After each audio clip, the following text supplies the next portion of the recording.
Welcome back to the morning show here on Arise News. I'm Tundu Abiola. And I'm Biola Alabi.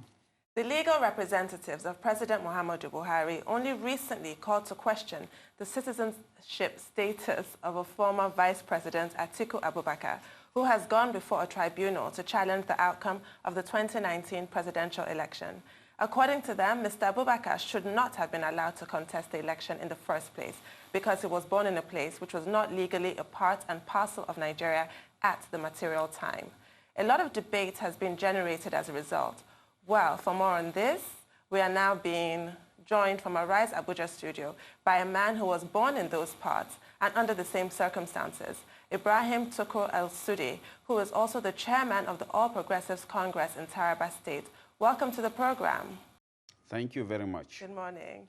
Now, you've written a really interesting exposition on the subject of citizenship, which has been thrown into the fore once again because of APC's reply to the petition filed by PDP's Atiku Abubakar challenging the results of the election. APC's reply contained the incendiary statement that Atiku Abubakar ought not to have contested the elections in the first case as he falls foul of the constitutional provision in Section 133, stating that the President of Nigeria must be a citizen by birth. Please give us some of the historical perspective that you shared in that really interesting exposition that you wrote and your stance on Atiku Abubakar's citizenship. Well, thank you very much. First of all, I want to clear an issue which I have been attacked by members of APC. He who descends into an arena of a conflict will never escape the dust of the encounter, said Oputa JSC of blessed memory. My exposition on the historical perspective or history of United Nations Northern Cameroons and the constitutional provisions has nothing to do with Atiku Abubakar.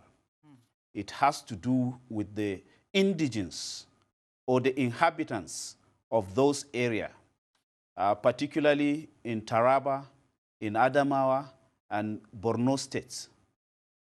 If we allow what is raging on in the court, in the tribunal, to continue, it will consume all of us that were born there.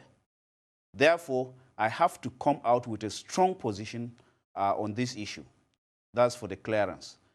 Now, in 1884, during the Balkanization or the partition of Africa, as some people may call,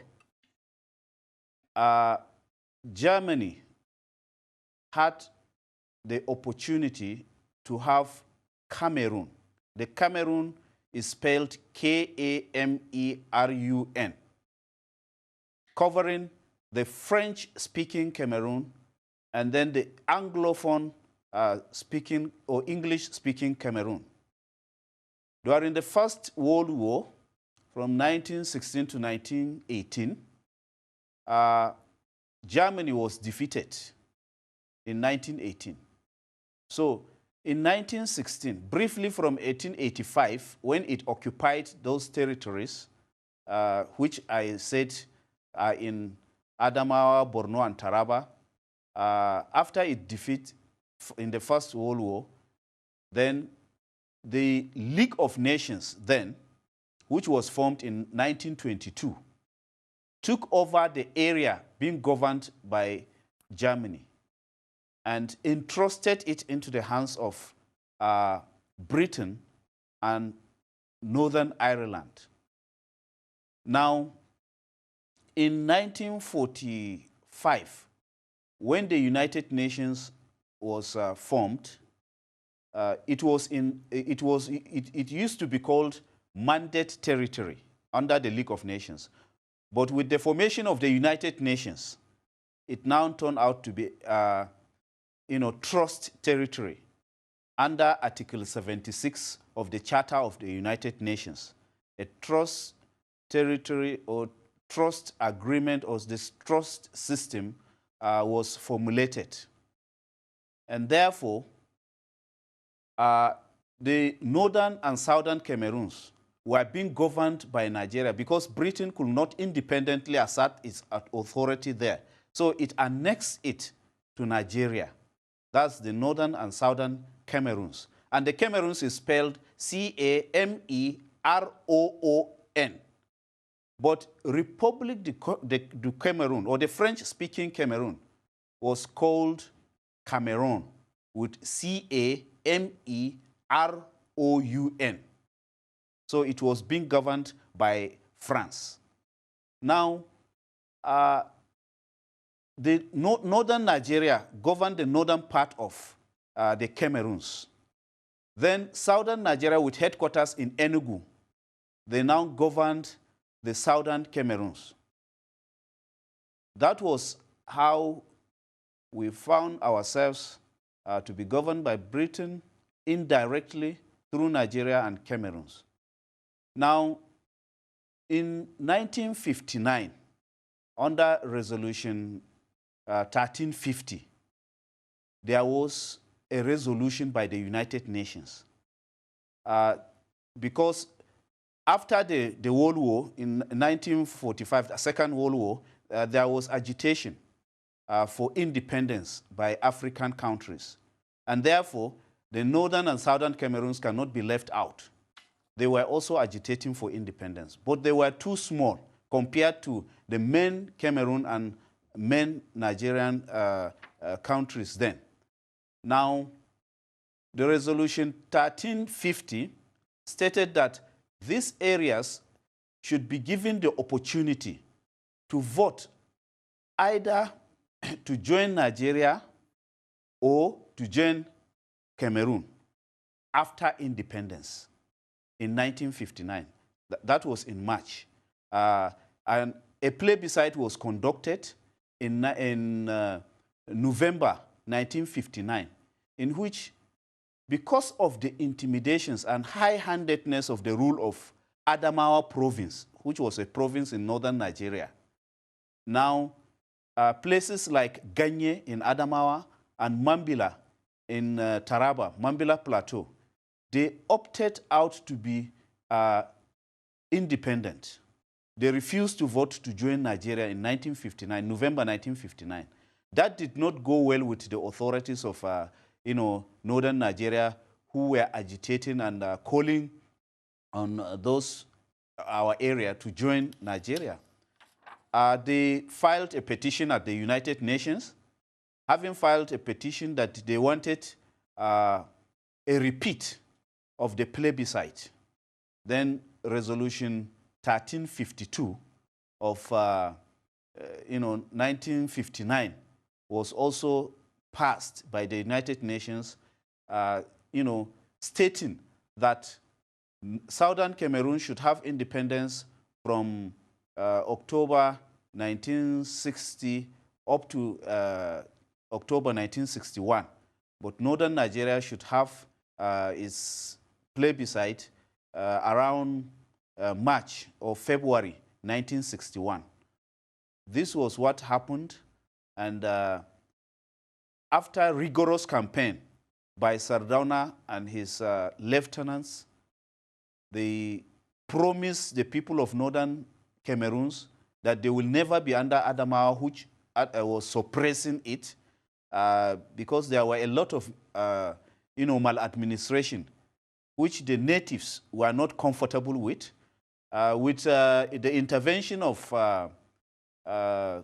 Sardauna, and he removed the minister then representing the area, and brought somebody from Borno who administered and campaigned rigorously for us to join Nigeria. A lot of newspaper articles of 1959 can give you a historical perspective of the role played by Sardauna and Amadou Bello. Amadou Bello and Sardauna, that is Amadou Bello, and then Tafawa Balewa, the prime minister then. Now, on 11 to 12 of February 1961, an election or a plebiscite was conducted and by simple majority, the people of northern Cameroons then, of the United Nations, opted to join Nigeria, and then the people of southern Cameroons opted to join Republic of Cameroon. It was not a republic as at that time. No, it was a republic, but because it became independent in 1st January 1960, Cameroon. Then Nigeria became independent 1st October 1960.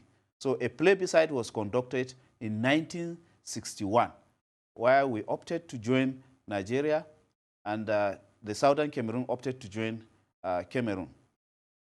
This is the historical perspective. It is not in our history books. Very unfortunately, I studied history during my secondary school, but we are not taught this, which is part and parcel of our history. But they omitted it. We were taught of history of Ghana, Songhai, Mali, and the rest. Not everybody knows this history. Wow. Thank you so much, sir, for really giving us a context of actually the region and the conversation that is being had about the region. To further, I mean, I thought it was interesting that you brought up the fact that you're actually being attacked by members of APC. And even when we saw that you were a member of APC, we were quite surprised, but also delighted that this issue that you're attacking is actually from a nonpartisan perspective. I guess I want to sort of almost get to the point, which is, why has this come up now that Abubakar Atiku is not a citizen of Nigeria?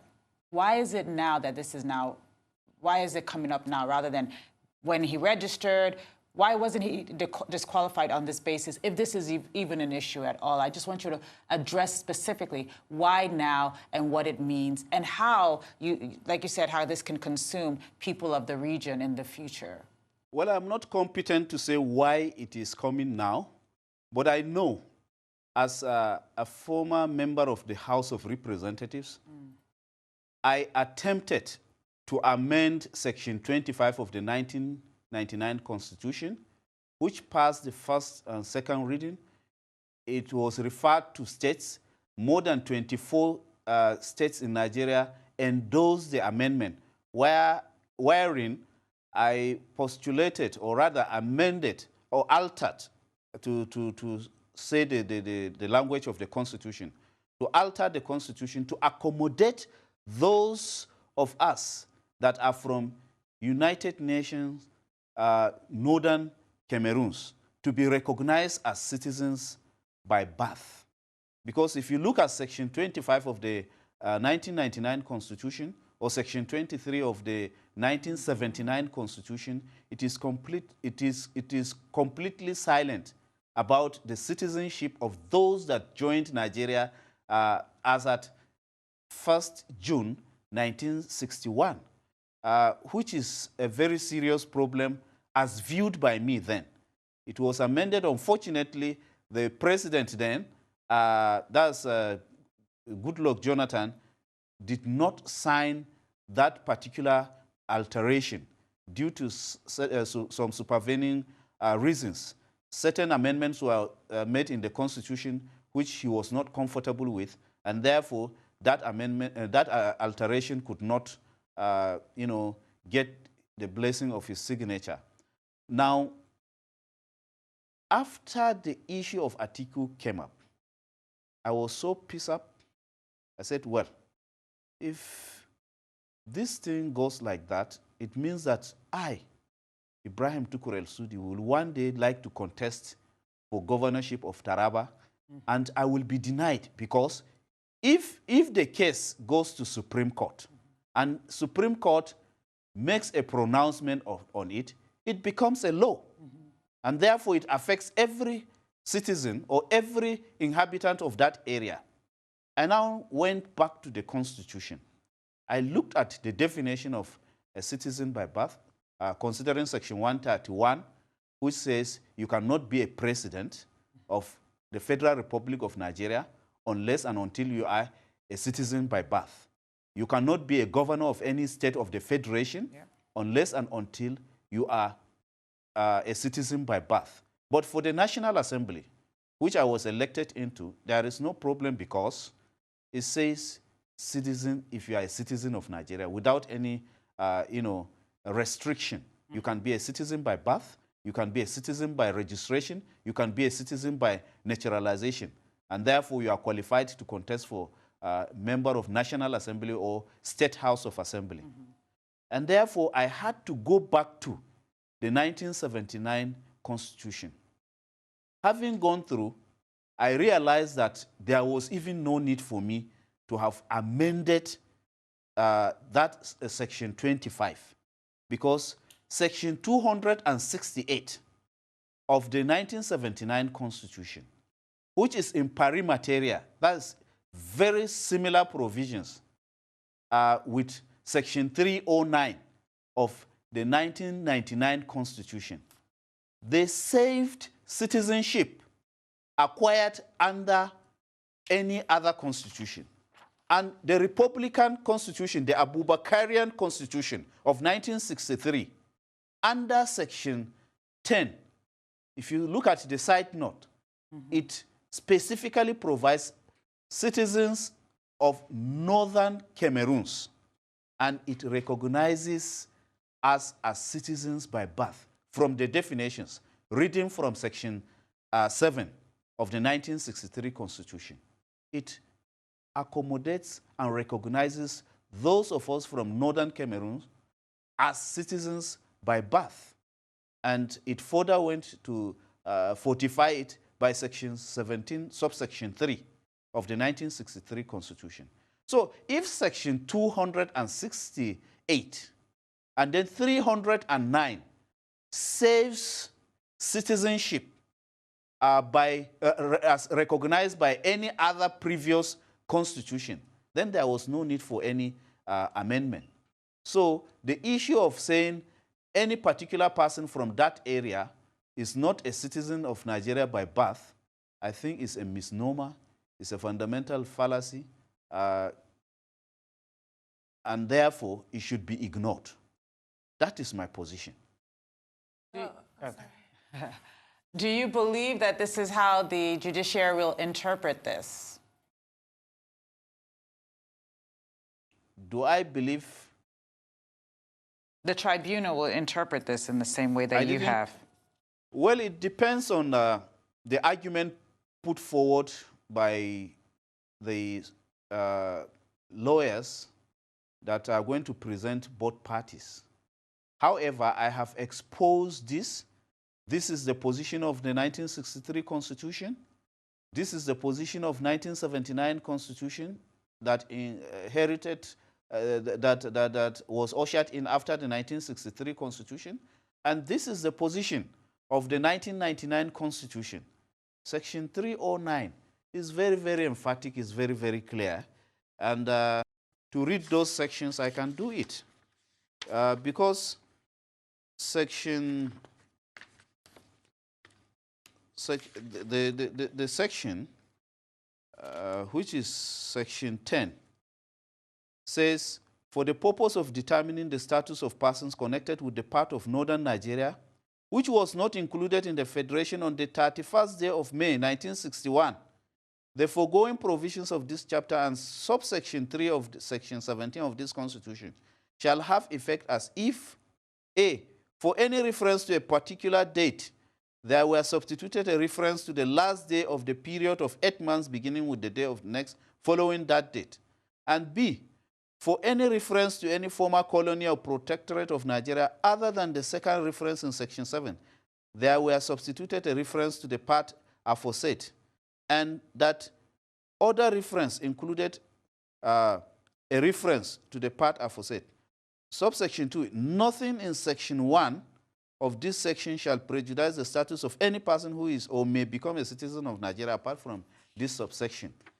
Now, Section 268 of the 1979 Constitution provides, and I quote, notwithstanding the provisions of Chapter 3 of this Constitution, but subject to Section 26 thereof, any person who became a citizen of Nigeria by birth, registration, or naturalization under the provisions of any other constitution shall continue to be a citizen of Nigeria under this constitution.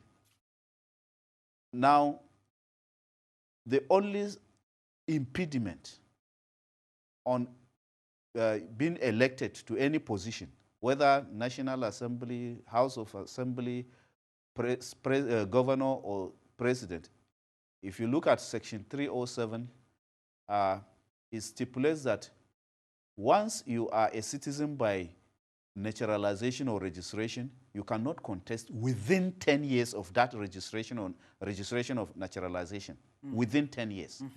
That is the only snack.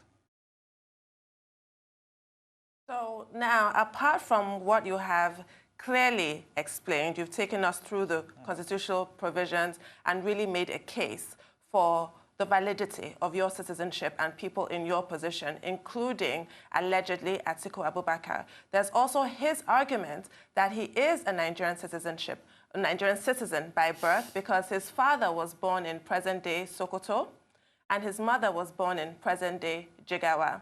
What is your assessment of the tactic the APC has taken in replying to the petition leveled against them by Atiku Abubakar? Are we going to see another embarrassing situation for the federal government, like the Shugaba Darman case, which really did result in egg on the face of the government of the day by bringing up this tenuous citizenship argument? Well, as far as I'm concerned, his reply on whether his parents have, his father is from Sokoto, Wurno, or his mother is from Jigawa is very unnecessary. They were born in Jada, everybody knows, and Jada is part and parcel of Nigeria by virtue of the provisions of the Constitution, as I have highlighted, Section 7, Section 10, Section 17 of 1963 Constitution, and then being fortified by Section 268, and then 309 of the 1999 Constitution. There was no need for any historical perspective. However, I don't want to double into that. The dimension the case will take depends on the force of argument being presented by the lawyers that are involved. We lawyers always like to twist provisions of the law to our own advantage.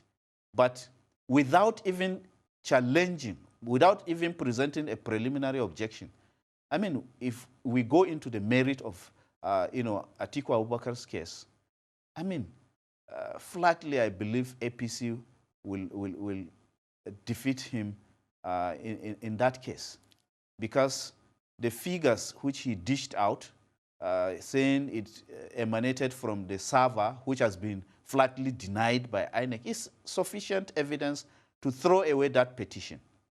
So let us downplay the issue of citizenship, because it is not only Atiku Abubakar, but people like me will be affected too. Which is what informs your unusual stance of putting your personal convictions and foresight over towing your party line. But do you feel that PDP at that point missed a trick, that if your bill had received a presidential assent, this situation that has occurred would not have happened? And what is your view, since you're objective in thinking, what is your view of the recent spate of President Buhari withholding assent on various bills, and what does this portend for democracy? Well, if there are cogent and verifiable reasons why assent should be withheld, it is a constitutional provision and the right of the president to withhold assent. However, if the National Assembly feels otherwise as regards to the withholding of the assent, there is a way out. They can follow the constitutional provisions as provided, and then, make a veto on his withholding of assent. So there is no problem about the president's withholding of assent. It is the Constitution that empowers him to withhold assent, and the same Constitution says if he withholds assent and the National Assembly feels strongly that these pieces of legislation ought to be passed, they can go back and follow the constitutional provision and veto and then pass some into law. I think the other part of the question was actually around your bill. And I guess my question to you is, you did point out that your bill actually wasn't necessary when you've gone back now to review the Constitution. Why at the time did you think this bill was necessary in the first place when you presented it? Well, I felt it was necessary because I only read Section 25, Section 26, Section 27, in fact, Chapter 3 of the 1999 Constitution, which deals with issue of citizenship. And I found out that the issue of joining Nigeria through plebiscite has not been addressed in this particular section, Section 25. And I became upset. That informed my presenting a bill which went through up to third reading. It went to states and it was endorsed, but President Goodluck Jonathan then did not sign it. But when this issue came up now, and as at that time, I did say that one day a busy-bodied lawyer will challenge any of us from that area from contesting for governorship or presidentship of this country. Now it dawned on me. There were several write-ups referring to my amendment of that part of alteration of that part of the Constitution. Then I now sat and said, look, I have not exhausted reading this Constitution. Maybe there can be a saving grace somewhere. And lo and behold, I now got Section 268. I now went to 1999 Constitution and saw Section 309. I said, it was very unnecessary. I didn't read the entire Constitution. That was what informed my amending that section. Now, having seen that, there is no need for the amendment, and therefore, I have to put it into limelight to educate and enlighten Nigerians that we are citizens by birth. So that you're not marginalized, absolutely, for political purposes, absolutely. But why is it that your party, the APC, did not face the issue at hand squarely, which is the legitimacy of their mandate, which is the election that we all witnessed? It was described in many words, from sham to debacle, and other such uncomplimentary words. Voters felt disenfranchised. There was widespread violence. The elections were something of a disaster, let's face it. And Atiku Abubakar has alleged that INEC servers have recorded different figures to what INEC announced. That is a grave allegation. And your party comes back with, you're not actually a citizen of Nigeria, which you have debunked this morning on this show and in your exposition. How will your party address the fundamental issue of the lack of trust that the public feels currently in INEC and in the results as they were announced? Well, in every election, from independence to date, there have always been allegations and counter-allegations. Whoever loses election will try to bring up an issue that there was malpractice, there is this, there is that.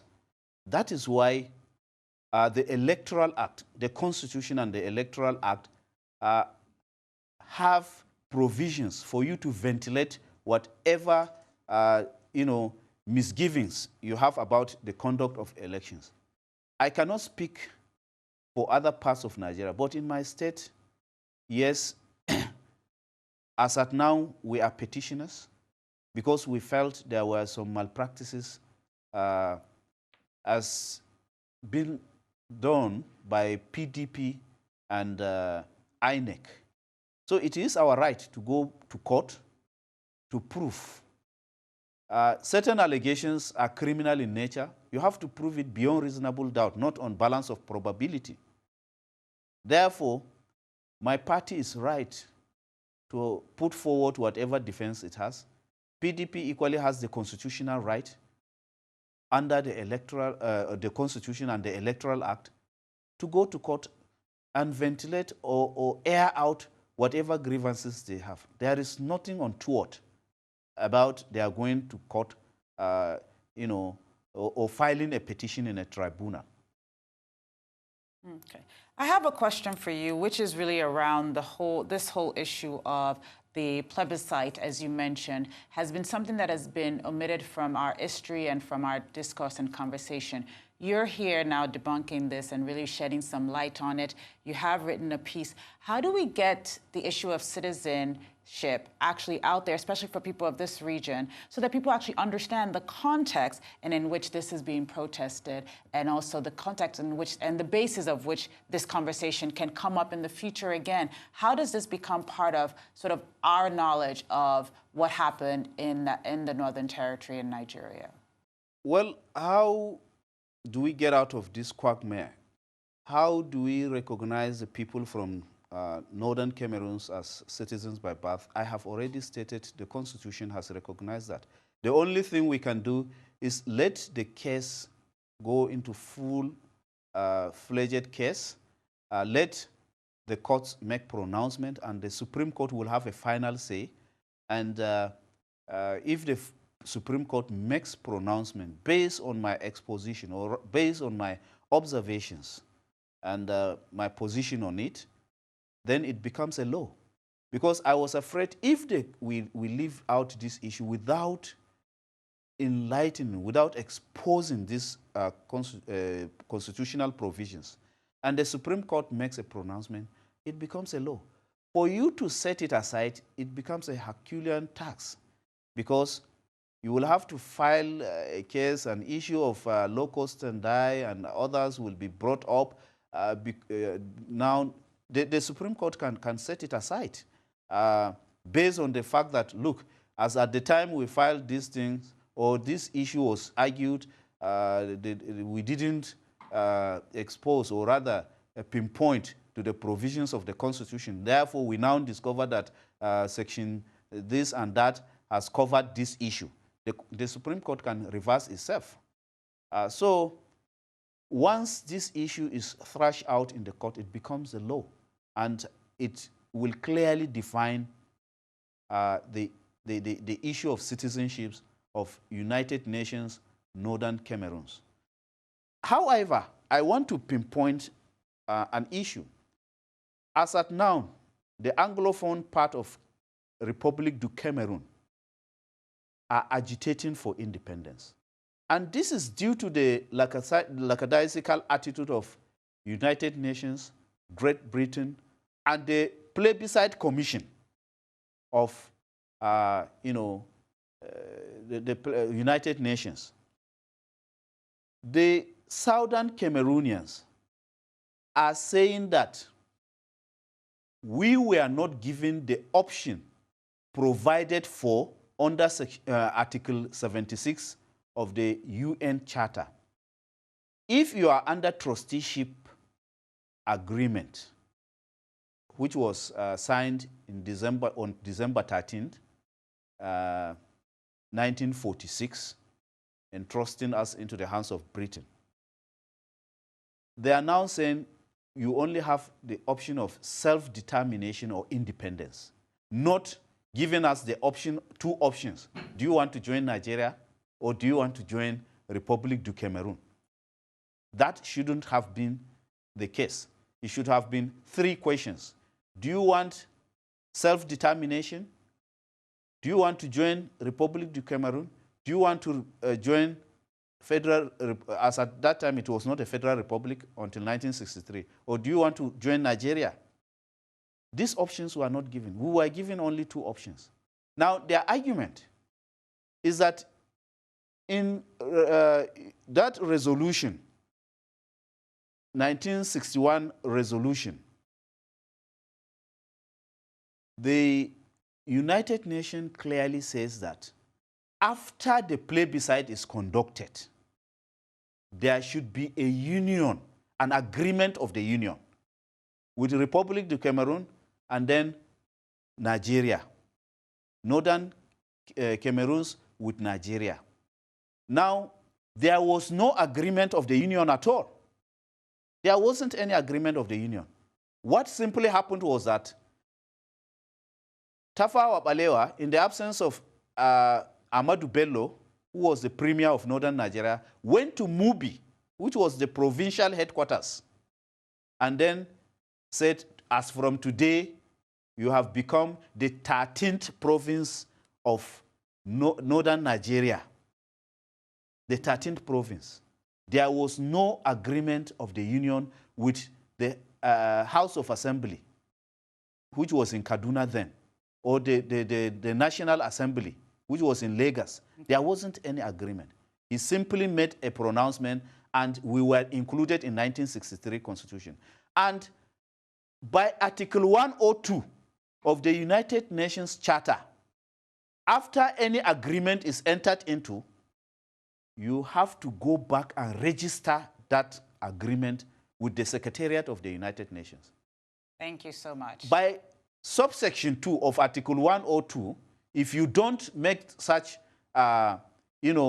register such agreement, whatever agreement you enter into is null and void. This is what Southern Cameroon are agitating. Leave it on that note. And thank you so much for being here. Hopefully, we'll have you back after the ruling to discuss how everything shaped out after the ruling. But thank you so much for being here and for really shedding a lot of light on a very opaque issue that a lot of our viewers probably hadn't known until now. So thank you so much for being here and for sharing your expertise with us.